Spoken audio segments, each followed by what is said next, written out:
സ്വർണം തട്ടിയെടുത്തത് ആരാണെന്ന് കണ്ടുപിടിക്കുക. ആളെ കിട്ടിയ പിന്നെ സ്വർണം തിരിച്ചു വാങ്ങാൻ ഒരു പ്രയാസം ഉണ്ടാവില്ല. പക്ഷേ ആളെ എങ്ങനെ കണ്ടുപിടിക്കും?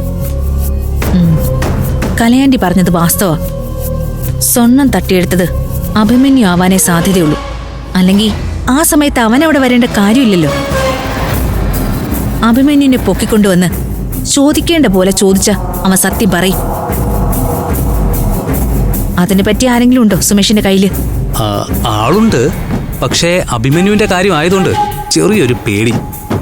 കഷ്ടം. സ്വന്തമായിട്ട് ഒരാളെ കൈകാര്യം ചെയ്യാനും അറിയില്ല, അതിന് പറ്റിയ ആളുകളെ ഏർപ്പാടാക്കാനും പറ്റില്ല. പിന്നൊരു കാര്യം, നടന്നതൊന്നും അച്ഛനോ ആകാശോ അറിയരുത്. ദിവ്യയ്ക്ക് അറിയാലോ, അച്ഛനറിഞ്ഞാൽ അത് വൻ പ്രശ്നമാവും. സുമേഷിന് ഇതൊക്കെയാണല്ലോ പ്രശ്നം. 10-35 ലക്ഷം രൂപയുടെ മുതലാ പോയത്. അതിലൊരു വിഷമവും ഞാൻ കാണുന്നില്ല.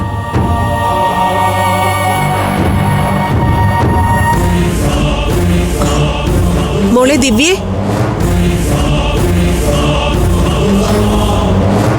അമൃതയാണ് ഇതിന്റെ പിന്നിലെങ്കിൽ നമുക്ക് അവളെ ഒന്ന് വിരട്ടിയാലോ?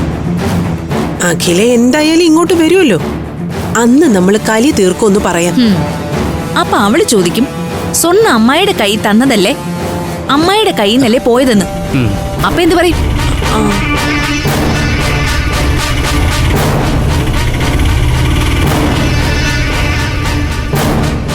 ഇതാരാ ഓട്ടോയില്? അച്ഛനോ? അപ്പൊ അച്ഛനും ആകാശം കൂടെ അല്ലേ പോയത്? അവനവിടെ?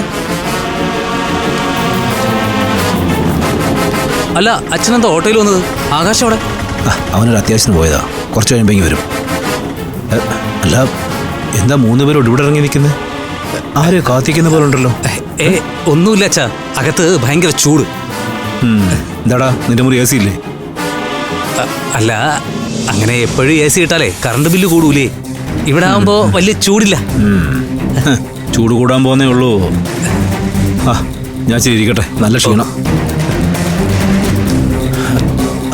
പിന്നെ അംബികയെ, ഞാനൊരു കാര്യം പറയാൻ മറന്നുപോയി.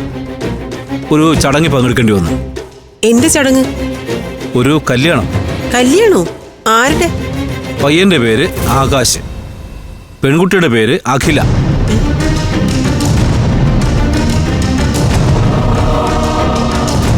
ഈ ആകാശ് എന്ന് പറയുന്നത് നിന്റെ മോനാ.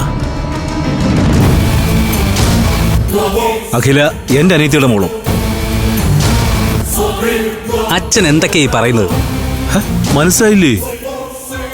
ആകാശും അഖിലയും തമ്മിലുള്ള വിവാഹം ഇവിടുത്തെ ശിവക്ഷേത്രത്തിൽ വെച്ച് കഴിഞ്ഞു. വധൂവരന്മാർ ഇപ്പൊ പഞ്ചരത്നത്തിലുണ്ട്. കുറച്ച് കഴിയുമ്പോ ഇങ്ങോട്ട് വരും. ദിവ്യേ, അവര് സ്വീകരിക്കാനുള്ള വിളക്കുവാരത്തേക്ക് എടുത്ത് ശരിയാക്കി വെച്ചേക്കണേ, കേട്ടാ? ഇങ്ങേർക്കിതെന്താ വെയില് കൊണ്ട് വട്ടായോ? അതില്ലാത്ത ആരാ ഇവിടെ ഉള്ളത്?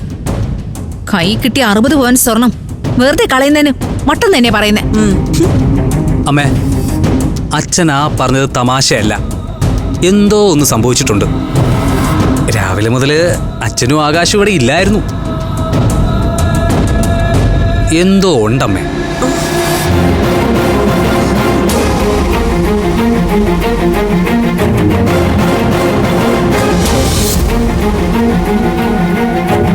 അതെ, നിങ്ങൾ എന്താ പറഞ്ഞിട്ട് വന്നത്? നീ കേട്ടില്ലേ? ആകാശിന്റെ അഖിലയുടെ കല്യാണം കഴിഞ്ഞെന്ന്. എനിക്ക് മനസ്സിലായില്ല. ഇതിലെന്താ എത്ര മനസ്സിലാക്കാനുള്ളത്?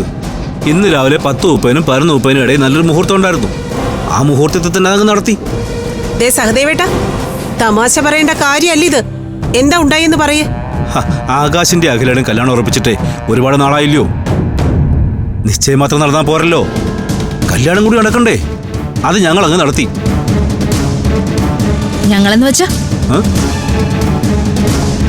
ഞങ്ങളെന്ന് വെച്ചാ പഞ്ചരത്നത്തിലുള്ളവരും അഭിമന്യുവും ഞാനും. അങ്ങനെ എങ്ങനെ സംഭവിച്ച എല്ലാവരും വിവരം അറിയും. എന്റെ സ്വർണം കിട്ടാതെ ഞാൻ അതിന് സമ്മതിക്കില്ല.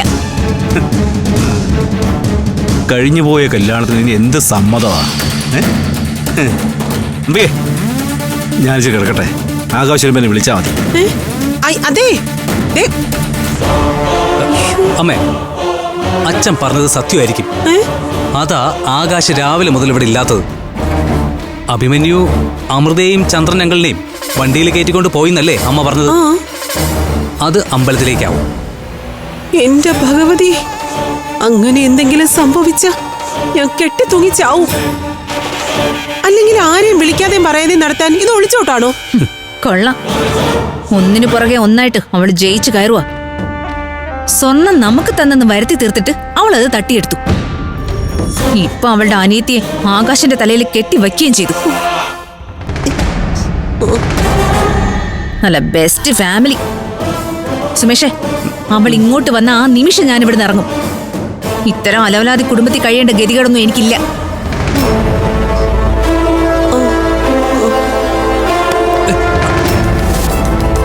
അമ്മേ,